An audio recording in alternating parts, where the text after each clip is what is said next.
দেশে এক এক আলেম এক এক ফতোয়া দেয়, মানুষ বিভ্রান্ত হয়। আপনারা সবকে একসাথ করে আলোচনা করে মাসালাগুলো সমাধান করা যায় না?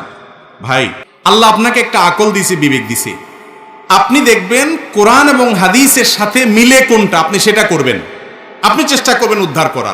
এরপরও যদি আপনি ভুলটা করে ফেলেন, অর্থাৎ আপনি চেষ্টা করে সঠিকটা উদ্ধার করতে নাও যদি পারেন, আল্লাহর কাছে কি হবে না, পাকড়াও হবে না। কিন্তু আপনি যদি হুজুরদের দোষ দিয়ে দেন, হুজুররা এক একজন এক এক কথা বলে, দুধ নামাজই পড়বো না, তো এটা কোনো বুদ্ধিমানের কাজ হতে পারে না। আলেমরা সব একসাথে হয়ে যাবে, একমত হয়ে, এটা কোনোদিনই সম্ভব না। এর মধ্য থেকে আপনি কোরআন এবং হাদিসের আলোকে গ্রহণ করবেন। এখন আবার আরেক মুসিবত আছে, এটা বললে বলবে হুজুর আমরা যদি কোরআন হাদিসই বুঝতাম তাহলে তো আলেম হয়ে যেতাম। না, আপনি আলেম হওয়া জরুরি না, কিন্তু কতটুকু ভালো মন্দ এতটুকু পরখ করার মতো বুদ্ধি আপনার মাথায় থাকা উচিত। একজন লোক লেখাপড়া জানে না, নিরক্ষর, এই বেচারার জমি রেজিস্ট্রি হয়েছে তার নামে, রেজিস্ট্রি হয়েছে কিনা ঠিক মতো, দলিলটা আইনা বৌমার কাছে চলে যায় প্রথম, যে বলে বৌমা তুমি তো মেট্রিক পাস করছো, দেখো তো এখানে দলিলে কি লেখা, আমার নাম বাপের নাম আসেনি, দেখো তো দাগ টাগ সব ঠিক আছে কিনা। চেক করার পরে বৌমা বলার পরে কয়, আরে মহিলা কি বললো না বললো, আরেকটা পুরুষের কাছে নিয়ে যায়, আরেকজনের কাছে নিয়ে যায়, যায় কি যায় না? নাকি এই লোক বলে যে আমি তো দলিল টলিল লেখাপড়া এসব জানি টানি না, আমি দরকার নেই আমার এই সমস্যা, এসব বলে। সে কিন্তু তারটা যাচাই করার চেষ্টা করে।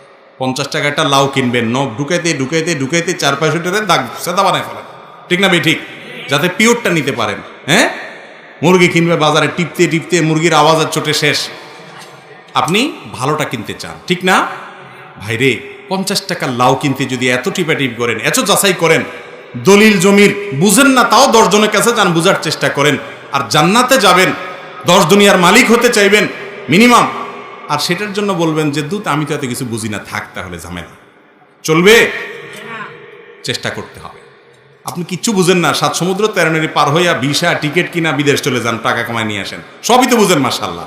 দিনের ব্যাপার আসলে বলেন দে এত জামিলা কে বুঝে, হুজুর এসব কামনা কামনি করে, আমি এসবে নাই। আপনি ফেরেশতা সাজেন, জান্নাত আপনার মতো আলস মানুষের জন্য আসেন। চেষ্টা করবো তো সঠিকটা উদ্ধার করার। বিবেক খরচ করতে হবে। এই বিবেক শুধু জমির দলিল বোঝার জন্য না, এই বিবেক আল্লাহ দিয়েছে শুধু লাউ টিপার জন্য না, এই বিবেক দিয়েছে আল্লাহ তাআলা আপনার ভালো কোনটা মন্দ কোনটা বোঝার জন্য। আলেম ওলামাদের মধ্যে কে কোরআন হাদিসের আলোকে বলে, কে মন গড়া বলে, কে বেদাতের দিকে ডাকে, কে সুন্নতের দিকে ডাকে, কে শিরকের দিকে ডাকে, কে তাওহীদের দিকে ডাকে, এতটুকু বোঝার মতো কমন সেন্স আল্লাহ আপনাকে দিয়ে রেখেছেন।